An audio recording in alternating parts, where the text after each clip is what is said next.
Isabella Ana, POV. Linggo na. Yes! Makakabalik na ako sa bahay ko. I miss my room, my bed, my sister, and I miss everything inside of my house. Nasaan na kaya si Andrew? Oh my God. Nakatulugan ko siya kagabi. I stayed at the conversation, but I end up to sleep without saying something. 8 a.m., umangon na ako. Pumunta ako sa bathroom para mag-toothbrush at maghilamos. Bumalik ako sa kama at ayusin ko tong hinigaan namin. Nakakahiya naman kung siya pa yung magliligpit. Di ba ako yung nahuling gumising? Binagpag ko yung unan tapos pinapantay ko yung bedsheet. I stop when I feel arms wrap around my waist and I look at my back. Good morning. I greet him and I smiled at him. Niyakap niya ako na mahigpit. Pinatong ko sa kamay niya ang kamay ko na nakayakap sa bewang ko. Pero hinawakan niya ang kamay ko. Uwi na ako sa amin kasi darating na sila manang mamaya. Sa maikling pagsasama namin ni Andrew, alam ko sa sarili ko na nasanay na ako na siya ang palagi kong kasama. Surely, I miss our bonding together. I'll miss to be with him. Tinulugan mo ako kagabi tapos late ka pang gumising. Nagtatampo niyang saad at ngumuso sa akin. Sorry, bulong ko. Bakit kasi hindi mo ako ginising? Nagtataka kong tanong sa kanya. I don't want to interrupt your beauty sleep, wife. Ganun? Yup. Kumalas na siya sa pagkakayakap sa akin. Pinagpatuloy ko ang pag-ayos ng bed habang naglakad naman siya papalayo. Ana? Kuha niya ng atensyon ko. Yes? Lumingon ako sa kanya, nakaupo siya sa sofa. Naupo ako sa paanan ng kama. Uuwi ka ba sa mansyon niyo ngayon? Ang lungkot ng pagkakasabi niya habang nakatungo lang. Yes, bakit mo na itanong? Sagot ko sa kanya ng masaya. Kaya ako masaya dahil babalik na ako. Take note, hindi ako uuwi sa bahay. Hindi ako umuwi sa bahay kahit man lang kumuha ng damit. Hindi ako pinapayagan ni Andrew. Kaya bumili na lang siya para sa akin. 1 week, tapos wala pang maid doon. Ano na kayang itsura ng bahay namin? Baka naman tumira na mga insect doon. Ay, wag naman sana. Wag ka na kayang bumalik. Bakit hindi? Hindi naman ako pinapalaya sa bahay, no? Natatawa kong sabi at niyakap ko ang isang unan. Sabi kasi naman mo, pwede ka namang hindi na bumalik. Total mag-asawa na tayo. Nakita kong huminga siya ng malalim. Andrew, napag-usapan na natin to, di ba? Magsasama lang tayo sa isang bahay kapag may sarili na tayong bahay. Ayokong magstay rito kasi nakakaistorbo ako sa'yo. I mean is, kapag may lakad kayo ng mga kaibigan mo, tumatanggi ka. Just because of me. Kaya kung wala ako rito, you're free to go. You can come with them. You're nothing to worry about me. Isa pa, ayaw mo sa bahay, di ba? Kaya maliligo na ako at magbibihis para makabalik na ako. Naglalakad ako papunta sa bathroom nang bigla niya akong hinila papunta sa kanya. Kaya napaupo ako sa lap niya. I want to ask something. What is it? What's your ideal man? He looked at my eyes straightly. We staring to each other. What's my ideal man? Ano nga ba? Teka, yun yung questions ko kagabi Pero hindi niya naman ako sinagot. Magtititigan na lang ba tayo? Iniwas ko ang aking tingin sa kanya. That's my question last night. Yeah, and I want to know yours. Excuse me, why would I tell you? Pagmamataray ko at lumaya sa pagkakaupo sa lap niya. Anong nangyayari sa kanya? Baliw na ata to kung ano nang sinasabi. Ayaw mong sabihin because am I right? He Thistle said. What? I asked innocently. Did I hear it right? Grabe ang hangin. Grabe naman ang maga kong to. Tumayo na rin siya at pailing-iling na tumawa. Ang taas ng pangarap nito, ang yabang, ang kapal ng mukha. Excuse me, you got it wrong. Tinuro-turo ko pa siya. Hindi ko siya pinangarap kahit kailan. Got it wrong? Really? Para matigil ka dyan, ito. Yan ang gusto kong boyfriend. Mabait, maalalahanin, maalaga, gentleman. Okay na rin kahit hindi siya kagwapuhan, basta may takot sa Panginoon. Sweet, marunong magtugtog ng iba't ibang musical instruments. Yung bang tipong makakasundo ko sa lahat ng bagay. Ayos rin sa akin kahit hindi siya mayaman. Gusto kong ipapasyal niya ako sa mga province, tapos aakyat kami ng bundok. I want to experience that's life, being an ordinary girl. Where I can find a man I dream of. I dream too high again. Don't mind it. Mabilis kong bawi sa sinabi ko. Isa pa, hindi na ako magkaka-boyfriend. I have a husband now. He's different in my ideal man. Hanggang panaginip na lang na magkakaroon ako ng boyfriend na ganun. Bakit ka pa maghahanap ng boyfriend? You have me. I mean, you have a husband. Kasi po, iba yung boyfriend sa asawa, and in our case, mag-asawa tayo without knowing each other. Then, it's too fast. In short, arranged marriage. Magkaiba siya sa boyfriend. Kasi po, ang boyfriend ay paghihirapan na makuha ang babaeng gusto niya. Liligawan. Susuyuin hanggang sa makuha ang matamis na oo. And they love each other. I want to experience how's feel having a suitor. Napayuko ako. It's awkward. Bakit ba kasi nasabi ko yun? I never experienced having a suitor because I'm focused on my study. Tapos biglang, boom! Samantha Anastasia Johnson, you're married. Well, I can say no to my parents and they know best for me. Yun lang pala, edi liligawan kita. He said confidently. Ano? You want to experience how's feel having a suitor, right? Totoo na to? Oh. Baka naman pinagtitripan na naman ako nito. Starting tomorrow, I'll be your suitor. Ang lawak ng ngiti niya. No way! Baliw na talaga siya. Ako atang baliw kasi sinabi ko pa ang ganun. Ano kayang pakiramdam na manliligaw may isang Vin Andrew Skywalker? Ano? No. Hindi pa tayo tapos mag-usap. Hurry up! Nagulat ako kasi kinatok niya pa yung pintuan. Anong klaseng paliligaw ang gusto mo? Paspasan o dasalan? He laughed. Parang slow motion ang galaw ko habang naliligo. I don't care kung nagugutom na ba ako. Basta pagkabihis ko, uwi na agad ako. Hindi ko gusto ang mga sinasabi niya. It's unexpected. Nasa kotse kami ngayon, ihahatid niya ako sa bahay namin. Hindi na sana ako magpapahatid sa kanya pero, hello, hindi ako marunong mag-commute. Ana? Seryoso ko sa sinabi ko kanina. Andrew, bigyan mo nga ako ng reason kung bakit mo yung gagawin. Shut up, okay? I don't want to talk about it. Pagalit kong sabi at inarapan ko siya. Gagawin niya lang yun dahil gusto niyang iparamdam sa akin kung paano magkaroon ng manliligaw. May part sa akin na ayaw, ngunit meron ding sang-ayon. Hindi ito ang klase ng panliligaw na gusto ko. Kung gagawin niya ang bagay na to, gusto kong marinig ang dahilan niya. Alam ko may iba pang ibig sabihin. Hindi pwedeng wala. Reason? Isn't obvious that I like you? He directly said. That's make me gasp. Napatingin ako sa kanya. My heart beats so fast after hearing his words. It's just like music in my ear. Do I heard it right? Or I'm just misheard it? Kikiligin na ba ako? Tiningnan ko siya. Papalit-palit ang tingin niya sa akin at sa kalsada. Kalokohan. Nauutal kong sabi. I'm serious sana. I don't believe you. Okay, what you want me to do, ha? Bakit ba napakaseryoso niya? Talagang gusto mo, ha? Tanong ko sa kanya. Yeah. And to think na wala naman na maglalakas loob na ligawan ka kasi kalat na sa school na asawa kita. Wala nang ibang gagawa nung kundi ako. Wow. Mamili ka na lang. Santong paspasan o santong dasalan. Sira ulo. Pwes, kung desidido ka talaga sa gusto mo, ayoko na maliligaw na playboy. Walang modo, maraming piercings. Arogante. Basta gulero at higit sa lahat, don't use to me the word, I'm your husband. Bigla niyang inapakan ng brake, dahilan para mag-scratch pa ang gulong ng sasakyan sa kalsada. Muntik pa ako masubsob, mabuti na lang. Nakasuot ako ng seatbelt. Are you kidding me? Hindi. Ano, gagawin mo pa? Inis na tanong ko sa kanya at umayos na pagkakaupo. Yun lang pala, easy. Basta ba ang isasagot mo sa akin? Mayabang niyang sabi. Hay, napakademanding mo namang manliligaw. Asawa mo naman. Kakasabi ko pa lang na huwag mong gagamit. Sinabi ko bang nagsisimula na ako manligaw? Ay, hindi pa ba? Excited much, Isabella? No way. Sabi ko nga, iniwas ko ang mukha ko sa kanya. Nakakahiya. Itinuon ko sa bintana ang aking paningin at hindi na muling umimik pa.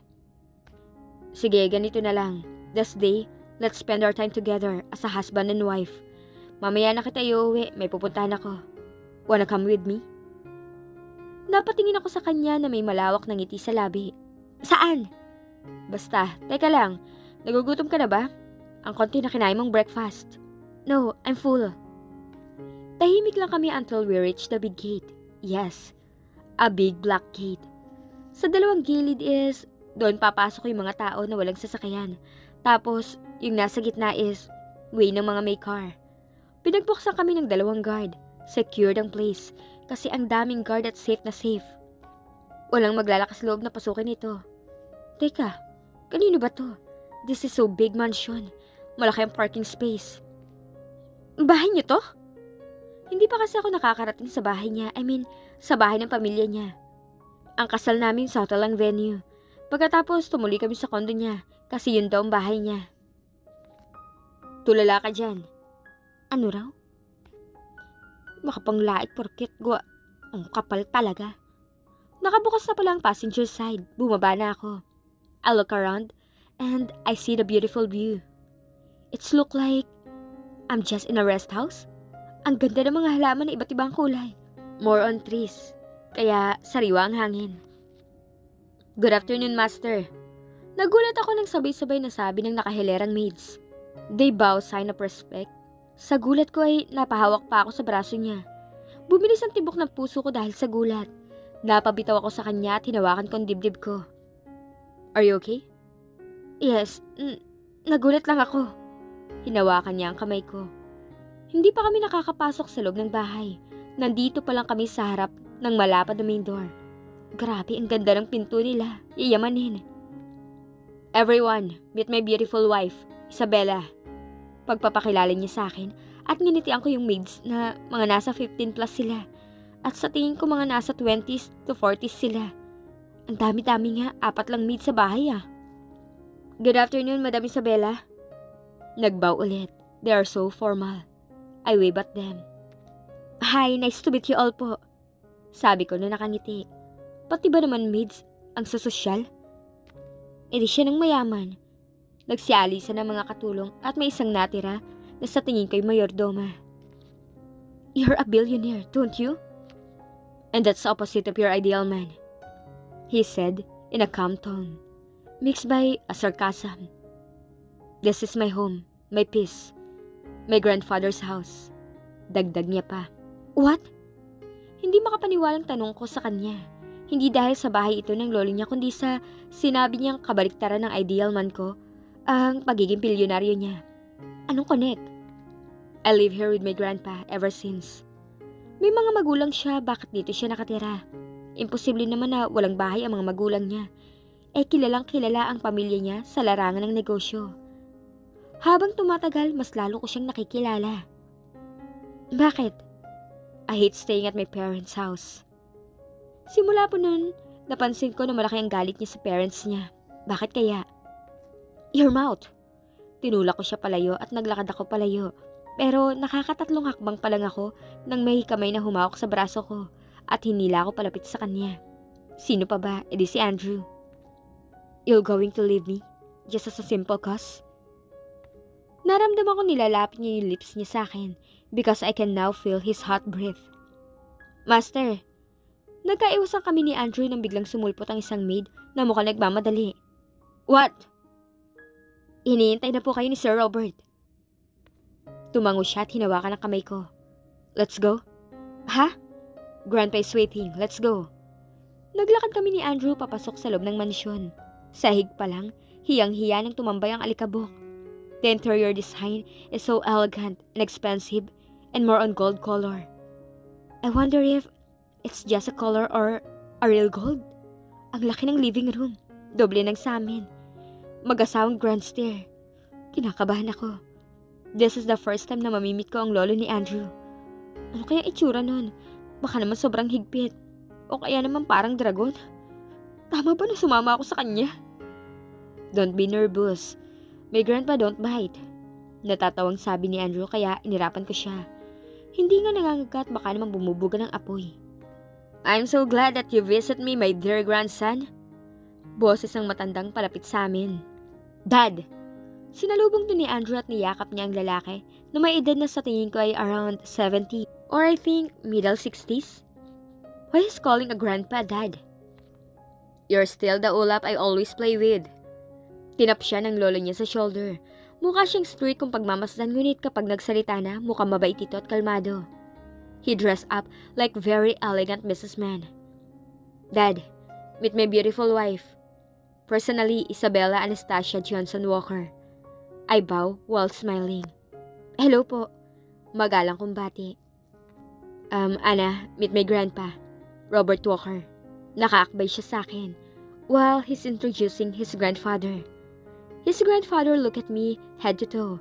The way he looked at me, I find it scary. I look down as I feel nervous. Hello, young lady. It's nice to finally meet you. He greeted me, but it sounds creepy. Nice to meet you too, sir. Don't call me sir. You choose what you prefer to call me. Whether lolo, pops. Lolo po. Putol ko sa iba pa niyang sasabihin. Okay, lolo, that's it. Tumango-tango siya at ngumiti. Akala ko Andrew attitude lang siya pero may something Ven. Para siyang si Ben. I don't know, but I can see Von and Vic side on him in the short time. Nakakahiya naman kung tatawagin ko siyang dad, no? Welcome to my little house, my grandson's queen. Sabi ni Lolo at nag-sign siya na maupo kami. Really? Little house? Doble-doble na nga itong bahay namin triple pa nga yata. Welcome to the family. Salamat po. I'm glad that you visit here, Iha. Feel at home. Good morning, Pops. Nanlaki ang mata ko. Vic? Gulat kong tanong nang makita ko si Vic na pababa sa kaliwang grand staircase. Halatang bagong gising pa lang ito. It's already afternoon, you sleepyhead. Sagot ni Lolo at ginulo ang buhok ni Vic nang makalapit na ito sa kanya. Well, Von, what are you two doing here? Tinuro niya pa kami at may ngiti na nakakaasar. I shrug. Hindi ko naman alam na dito kami pupunta at anong gagawin namin dito. I have a right to ask you that. May halong inis na sabi ni Andrew. Whatever, ulap. Ulap sa lupa. Umirap pa si Vic. Are you pissing me off? No, I'm just having fun with you, lover boy. What are you talking about? Nagbabangayan sila sa harap pa talaga ng lolo nila. Hindi ba sila nahihiya o sadyang pareho silang isip bata? Lumapit sa akin si Lolo at hinila ako papunta sa garden. Yes, may nilabasan kaming isang pinto at tumambad sa akin ang magandang view. Napakaraming iba't ibang uri ng bulaklak. Iba't ibang klaseng halaman. May mahabang sofa na made of bamboo na puno ng puting mga unan. Ang cute. Pagpasensyahan mo na, Iha. Ay, ganun talaga mga apo ko. Yung dalawang yun, lagi nang nagbabangayan. Yang si Ulap, hindi yan mabiro-biro. Si U naman, masyadong loko-loko. Oo nga po, halata naman. Sino po si you? Tumawa si Lolo sa tanong, may nakakatawa ba dun? Nag-sign siya na maupo. Kaya umupo ako sa sofa. At sa kaharap kong sofa naman siya umupo. Yeah, you know, Iha, ang haba ng pangalan ng mga apo ko. So I prefer my own nickname to call them, like Von. I called him Ulap. I called Vic as you. How's different ni Lolo? Hindi ba masyadong nakakagulo lang yun? You're a sweet lolo. Comment ko. I know, let's not talk about it. Let's talk about Ulap. How's he? As your husband? Tinaas ni Lolo ang kamay niya at lumapit ang isang maid. Prepared as a snack. And told the chief to cook the favorite dishes of my grandsons. Then prepared it properly. Also make it fast. Yes, sir. So, how's my grandson as your husband? Ayos naman po. Well, actually, I stay on his condo this week and in a short time. Nakikilala ko na po siya ng unti-unti. Sweet and caring po.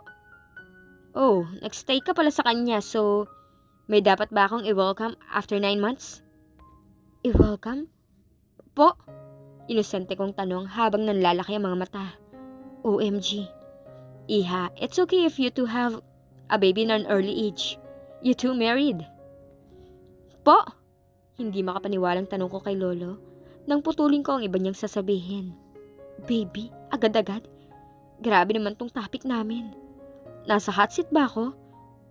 Hindi pa nga namin ginagawa ang bagay na yun, baby na agad. Andrew, help. Oh, so sad. I'm excited to have a grandson to him. Dumating ng snack na pinapakuha ni Lolo. Kain ka, iha. I have something to tell you. Ano po yun? Alam mo nang bata pa yung si Ulap. Akala ko bakla yan eh. Po? Nasamid ako ng sarili kong laway dahilan para mapaubo ko. Si Andrew bading? Gustong gusto kong tumawa. Pero nagkakamali si Lolo. Ang dami-dami ngang pinaiyak na babae. Isa pa ayaw na ayaw niya sa mga bading. May history pala siya ng pagkabading pero hindi naman halata ah. Ang manly niya tapos parang gustong gusto po laging humalik. Hindi kaya ayaw niya sa mga bakla dahil baka mahawa siya? Nakakatawa yung reactions mo. Pero ito, nung bata pa yan ang hilig-hilig niya sa mga bulaklak. Naalala ko pa nang mamasyal kami sa park. Nagustuhan niya ang isa sa mga bulaklak doon. Ayaw niya umuwi na hindi dalang bulaklak na yon. Kaya ayun, napilitan kong bilhin kahit na hindi pinagbibili ang bulaklak. Natatawang sabi ni Lolo. Spoiled po pala siya? Oo naman, halos silang lahat ng mga apo ko. Ganun ako magmahal eh. Proud na sabi ni Lolo. Siguro ang saya-saya ng buhay ni Lolo nung nagkaroon ng 5 apong lalaki. Eto, nakikita mo yan. Yan. Ang mga gusto niyang bulaklak. Nag-hire ako ng landscapers para ipagawa yan gamit ang sarili niyang disenyo. Halos nga araw-araw dyan siya makikita. Para lang makakita na maayos ang pagkakagawa. As a grandfather, I'm so proud to have a smart, talented boy. At ages of 7, he know how to do a plate. Then after that, nang makatungtong siya ng grade 2, he said that he want to give a flower to a girl he like. His crush. Ang landi, grade 2 palang may crush na. One day, he want to give his crush a flower. He want it to be perfect. Siya mismo ang namitas. Nag-ayos and then, nauwi sa hospital. Nailing na sabi ni Lolo na ikinakunot ng noo ko. Bakit sa hospital? Di ba pwedeng sa simbahan dahil kasala na? Bakit po? Dahil siguro binasted tapos nagtangka siyang bawi ng buhay niya. Baka ganon? Kasi nagka-allergy siya sa mga bulaklak. Mula ng araw na yon, hindi na siya naglalapit o pumupunta rito. He hates flowers. Alam mo bang wala pa siyang binigyan ng bulaklak ni isang babae sa buong buhay niya? Meron sana kaso na postpone. Pero ngayon, malay ko. Baka meron na, hindi ba, iha? Po? Napatawa si Lolo. Grabe, ganun pala siya. Akalain mo yun? Napagkamalan pa siyang bading. Dahil sa dami ng pwedeng pagkahiligan, bulaklak pa, tapos allergy lang siya. At meron pang isa. Noong una pa lang, ayaw niya na talaga sa pusa. Pero ito namang si Vic, gustong gusto niya. Kaya binili ko siya ng isa at isang araw, nakikipagharutan si Vic sa pusa niya. Habang si Ulap busy sa paglalaro ng computer sa living room. At biglang tumawag ang mami ni Vic. Kaya ayun, iniwan sa sala ang pusa. Lumapit kay Ulap pero ito namang si Ulap duwag sa pusa. Tumakbo kaya yun, hinabol siya ng pusa papunta sa kanyang silid. Sa lakas ng sigaw ni Ulap, naalarma ang mga tao sa buong bahay. Ito namang si Vic, kinukulong ang mga alaga niya sa kwarto ni Ulap at ayun, nagka-allergy. Mas lalo niya kinanisan ng pusa. Kaya po pala ang arte niya kasi ang dami niya ring allergies. Sinabi mo pa pero ito, gusto mo bang malaman kung sino ang gusto niyang bigyan ng bulaklak? Pati ba naman yun alam niya? It seems na close talaga sila. I smiled and nodded. Gusto kong malaman kung sino ang lucky girl na yun. Hindi pa rin maalis ang ngiti ko sa labi ko. Ang dami ko nang nalaman tungkol sa kanya. Kung sino man yung babae, napakaswerte niya. Ako nga asawa pero never niyang binigyan ng flowers. Alam mo bang si Ik, mukhang magkasundo kayo sa pinag-uusapan niyo ah. Andrew cuts Lolo's off. Ano ba yan? Nasuspend pa. Pangasar na sana yun sa kanya. Sino kaya yun? Ano pinag-uusapan niyo? Umupo siya sa tabi ko at niyakap ako. Hoy, Andrew! Saway ko sa kanya. Talagang sa harapan ng lolo niya maglalandi. Abay, ikaw. Ako? Bakit ako? Tinuro niya pa ang sarili niya. Tiningnan si Lolo na masama habang si Lolo nakangiting sobrang lapad, parang Vic lang. Dad, what did you tell her about me to make her laugh so hard? You two look good together. I want you to have a baby. Excuse me, titingnan ko lang sa kusina. Hindi baby ang topic natin, Lolo. Nanlaki ang mata ko sa sinabi niya. Napatingin ako kay Andrew at ang lawak ng ngiti na nakaukit sa kanyang muka. So, you two talking about baby? No, of course not. To tell you the truth. Tumayo ako tumalikod sa kanya. Natatawa kasi ako, lalo na sa mga nalaman ko. Nagpapalusot ka lang. Hindi no, nagkwento lang si Lolo about your childhood. Nakakatawa eh. Hindi ko na mapigilan ang tawa ko at pinanggigilan ko ang mukha niya nang humarap ako sa kanya. Matandang yun, tara na nga. Saan tayo pupunta? Or making a baby. Ano, Andrew? That's not a fun joke. Oh, so that I'm joking? Teka, malayo pa ba tayo? Excited much? One more floor. Ang room ko nasa 4th floor. My God, ito ba yung sinasabi ni Lolo na welcome to my little house? Grabe, maliit pa sa kanya. We're here. Andrew. Bata ka palang mahilig ka na sa babae? Ha? Bakit mo naman nasabi yan? Nakwento lang ng lolo mo. What? Sabi ni Lolo, primary grade school mo palang balak mong bigyan ng flowers yung crush mo. Ang cute. Hindi ko ma-imagine na since birth rin ang pagiging babaero mo. He did? Did he say, who's the girl? Oo. Kaya lang hindi ni Lolo nasabi yung pangalan kasi sumulpot ka. Dagdag ko. Now, mind to tell me, who's that girl? Siguro marami na nakwento si Dad sa'yo. That's enough for today. He walked towards me. He kissed me on my left cheek. Take a rest. I'll call you when lunch is ready, he said, and he immediately left the room. What? Sino ba kasi si Ika? Ang talino ko naman masyado kung sasabihin kong, ako? Joke lang. Sino nga kaya ang babaeng yun?